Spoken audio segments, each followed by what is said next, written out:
Hey guys, welcome to the St. Augustine Outdoorsman. I'm Joe Butler, and I want to thank you for taking time to stop by and watch this video today.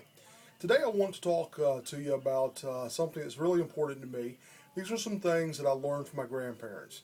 And this is probably going to be like a little series that we're going to do, and we'll have some more installments of it. But today I want to talk about three basic things that I learned from my grandparents. The first one was what I'm going to call organic gardening or organic farming.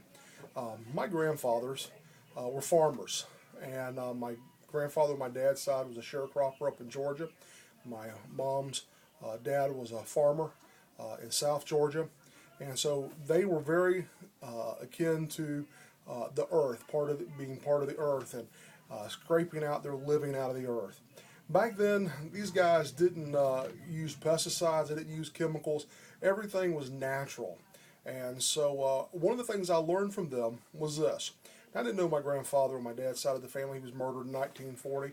But things I've heard and things I've learned and read from these folks was this, was you take care of the soil, you take care of the earth. One of the things that was really important to them was taking care of the earth because that's where their livelihood was going to come from. And so they didn't put any pesticides in it. They didn't put any harmful things within the in the land. They took care of it. They used natural fertilizers. They used natural things to be able to take care of the land, so the land would take care of them, would feed them, and they would be able to eke a living out of that land. So that was one of the things I learned from them. And I've become committed as I'm starting this whole journey on self-sufficiency now. I'm 47 years old, soon be 48. There were some things I forgot about and I didn't follow through with what I learned from my grandparents. And I'm telling you, man, right now is a time for all of us to learn some of these things. Take care of the land. The land will take care of us if we take care of it. Now, does that mean that I'm one of these hippie type liberals that get off on global warming and all that? No, no, not at all. I'm just a conservationist, if you want to call it that. I just believe in taking care of God's creation, and that creation that God has given us will take care of us through our food,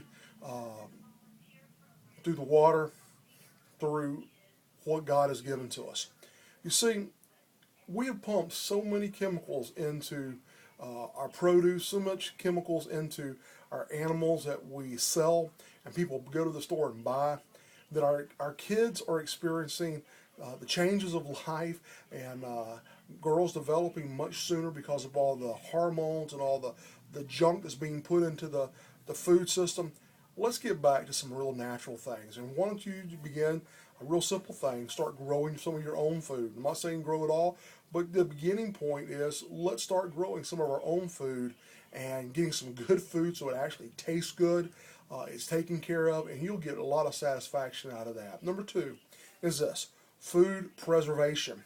I remember as a kid, one of the things that I enjoyed the most during the summer, but I also hated because it was a lot of work, was when my mama would start canning, or my grandmama would start canning. And they would take during the summers, storing up for the winters. They would, we'd go to the farmer's market back when I was a kid, we were living in the city, Jacksonville, and we'd go to the farmer's market or out to the farms, and we would buy field peas, we'd buy green beans, we'd buy whatever we could get our hands on. My mama would take that stuff and she would can it the old-fashioned way, like her mama had taught her and her mama's mama had taught them. And so it came back from generation to generation. We get the mason jars out. My mama would sterilize those mason jars, get the lids ready, get the tops ready, and she would blanch her peas or whatever she was doing, and she would can those things. And one of the great things is later down, months later, we were able to eat those things. One of the other things I really loved was the jellies. My mom made some of the best jellies. My grandmama, when we ever went to my grandmama's house up in Georgia, she had all types of jelly, from strawberry jelly, peach jelly, guava jelly, hot pepper jelly, you name it, Granny had it. And she would just make those jellies, and we would sit around as kids, putting them on the biscuits, eating them, making peanut butter and jelly sandwiches, whatever it was, homemade jellies and jams. We need to begin to do this. We need to begin to pack our freezers because we don't know what's going to happen the way the economy is. So learn some of these skills.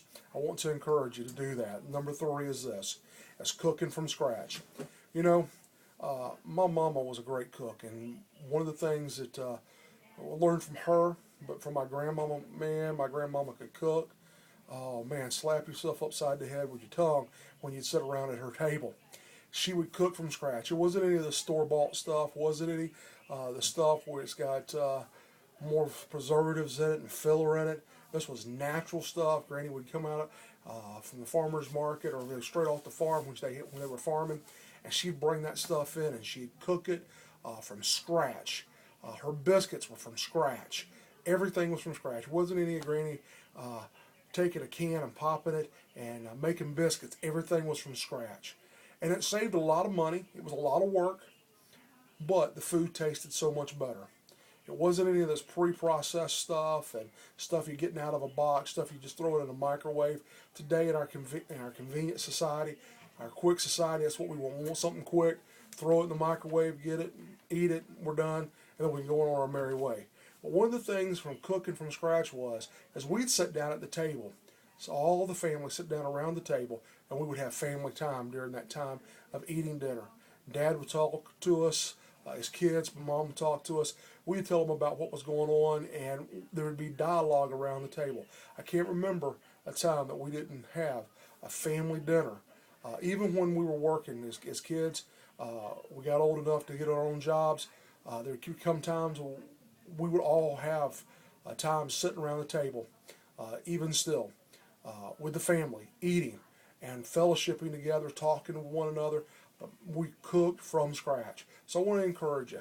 Let's get away from some of the pre-processed stuff because it's not healthy for us, and let's get back to cooking from scratch. If we'll begin to do some of these things, we can become people who are self-sufficient, not having to rely on anybody else, becoming self-sufficient for the days ahead in this digital age. So let's learn from the wisdom of our grandparents in this digital age.